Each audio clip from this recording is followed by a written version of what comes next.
Magandang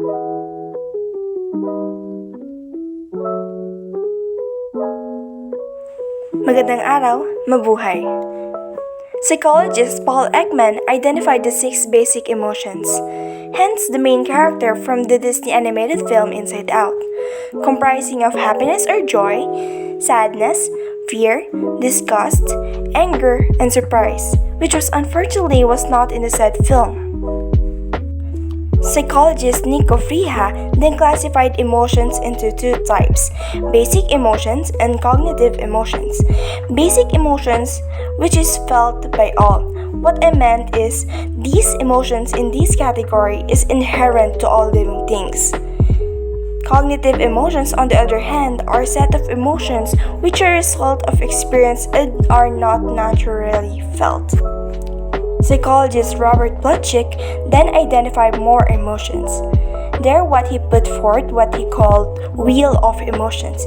It is where when 27 different categories of emotions were mixed and matched. For example, joy and trust, we would have love, sadness and disgust, we would have remorse, trust and sadness, we would have sentimentality, anger and joy, we would have pride. In understanding our emotions, one of the few things we must understand first is what's more to understand. What's the positive and negative emotions? Afterwards, what we must do to better understand our emotions. Magandang araw, mabuhay! I will discuss the important rules of the negative and positive emotions. Negative emotion, anger or courage, resentment, irritability, and animosity.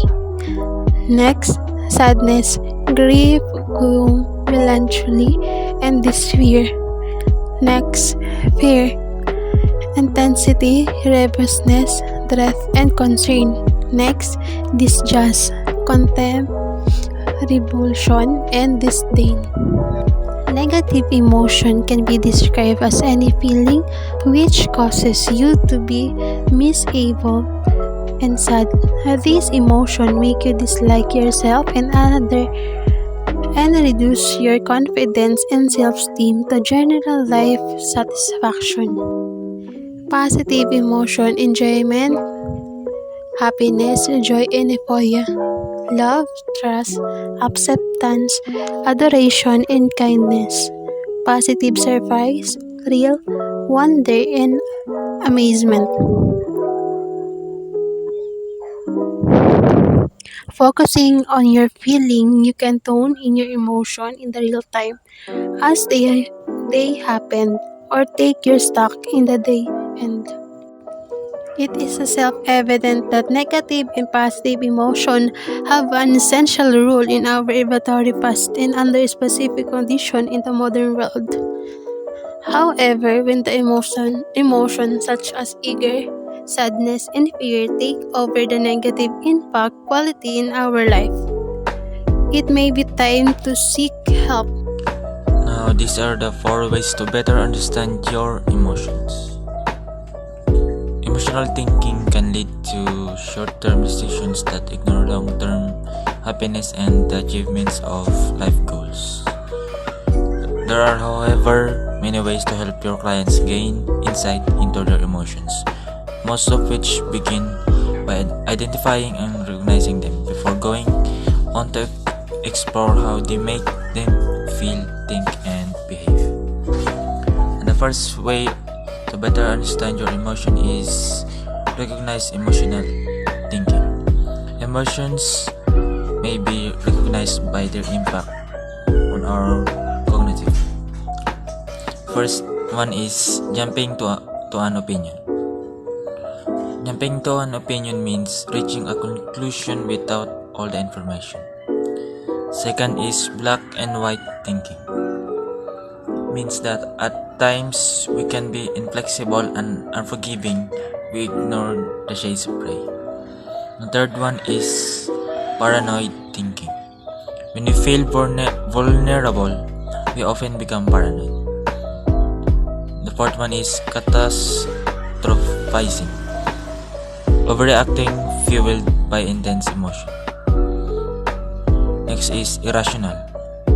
ignoring reasons, and making decisions without due consideration. Last one is emotive judgment. It means that judgments made too quickly based on feelings rather than facts. And the second way of to better understand your emotion is self-compassion.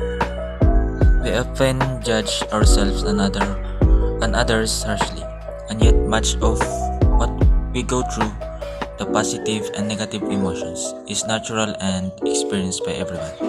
Mindfully practicing self-compassion can help your client, explore and engage with deeply held emotions, memories, experienced while treating themselves with kindness.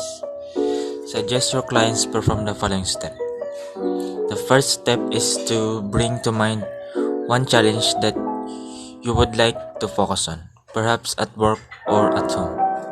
And the second step is write the situation down as objectively as you can.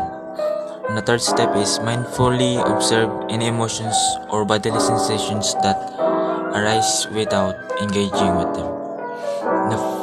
The fourth step is, alongside each, write down supportive, compassionate statements you can say to yourself or a friend. For example, it is okay to feel this way. I am here for you. We all make mistakes. And the fifth step is reflect that it is natural to feel upset, lonely, frustrated, and fearful at times. The sixth step is consider others around the world who may be going through the same thing. And the last step is show compassion to yourself and others in this or similar situation. And the third way to better understand your emotion is to talk about your feelings. Explain to the client that discussing feelings and emotions is hugely beneficial, restores a sense of control, provides perspective, and reduces the impacts of stressors. Talking through problems out loud with a friend, family member, and therapist, or even when alone, not only help us see things differently, it also gives us time and focus to use logic and perspective. And it leads to number 1, reduced feelings of threat and anxiety. Number 2, rationalize events. Number 3, normalize emotions, where we recognize that our feelings are normal and faced by others. And the last way to better understand our emotions is reflection and reprisal. While we each have many emotions throughout the day, often passing by without much consideration, it can be useful to revisit them. After all, if clients wish to implement changes in their lives, it is vital to understand their emotions and whether their response to events were logical or emotional. Ask them to, number 1, review some of the situations faced during the day. Number 2, consider how they handle them.